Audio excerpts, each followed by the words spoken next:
धूल धुआं से काजल हो गई धरती, अति दोहन से पागल हो गई धरती। ख्वाब में देखा एक दिन मैंने, सौर जगत से ओझल हो गई धरती। आदरणीय अध्यक्ष महोदय, निर्णायक मंडल एवं सभी श्रोतागण, आज की इस प्रतियोगिता में मेरा विषय है पर्यावरण।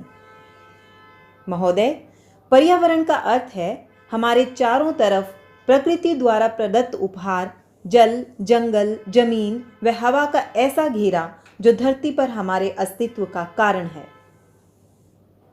महोदय, ऊर्जा के प्रवाह को जब हम एक क्रम में रखते हैं तो खाद्य श्रृंखला बन जाती है। जैसे हरे पौधे, इन्हें खाने वाले कीड़े मकोड़े, इन्हें खाने वाले मेंढक, मेंढक को खाने वाला सांप और सांप को खाने वाला मोर। इस प्रकार की बहुत सी खाद्य श्रृंखलाएं विभिन्न पारितंत्रों में पाई जाती हैं। जब तक प्रकृति की व्यवस्था के स्वाभाविक कार्य में कोई बाधा न डाली जाए, तब तक हमारा पर्यावरण सुरक्षित रहता है। लेकिन अगर इसके एक भी भाग का अनुपात कम या ज्यादा कर दिया जाए तो हमारा पर्यावरण असुरक्षित हो जाता है, जिसका सीधा असर हम पर पड़ता है। महोदय, आज हमने पशु पक्षियों के लिए ही नहीं, अपने लिए भी इस धरती को रहने लायक नहीं छोड़ा है।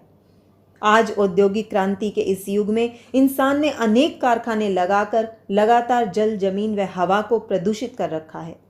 बढ़ती जनसंख्या की जरूरत को पूरा करने के लिए धड़ाधड़ जंगल खत्म कर रहा है, जिससे मानसून भी बिखर व बिगड़ गया है।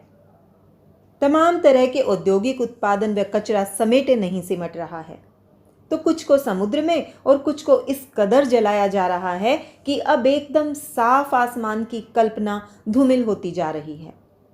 आज इंसान अधिक फसल उत्पादन के लिए जीएम बीजों का इस्तेमाल कर, अत्यधिक रासायनिक खादों व कीटनाशकों का इस्तेमाल कर भोजन की गुणवत्ता घटाने के साथ साथ भूमि की उर्वरता को भी नष्ट कर रहा है। महोदय, ये इंसान का दुष्चिंतन ही है जो अपने संकीर्ण स्वार्थ के लिए प्रकृति का अति दोहन कर रहा है, जिसके कारण प्रकृति का संतुलन डगमगा रहा है।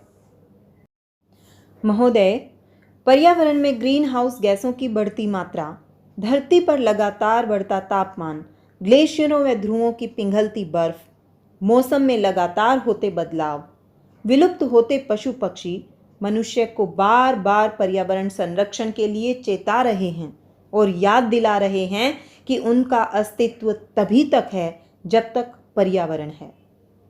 कितनी बड़ी विडंबना है कि हम लोग केवल पर्यावरण की बातें करते हैं, रैलियां निकालते हैं और हर साल 5 जून को पर्यावरण दिवस मनाते हैं। सरकार भी करोड़ों रुपए खर्च कर रही है, लेकिन पर्यावरण और अधिक प्रदूषित होता जा रहा है। जब तक जनमानस सचेत नहीं होगा, तब तक कोई भी प्रयास सफल नहीं हो सकता। महोदय, आज हमें अपने आप से एक सवाल करना होगा कि हम अपने पर्यावरण को अच्छा बनाने के लिए क्या कर रहे हैं। महोदय, स्थितियां बदलने की सबसे अच्छी शुरुआत स्वयं से होती है, इसलिए हमें अपने दैनिक कार्यों में कुछ ऐसी आदतें अपनानी होंगी व उनका पालन करना होगा जिससे पृथ्वी का पर्यावरण सुंदर और मनमोहक बन सके। आओ मिलकर प्रण करें, जननी के लिए कुछ कर्म करें, घर घर एक वृक्ष लगाएं, धरती के पर्यावरण को बचाएं। धन्यवाद।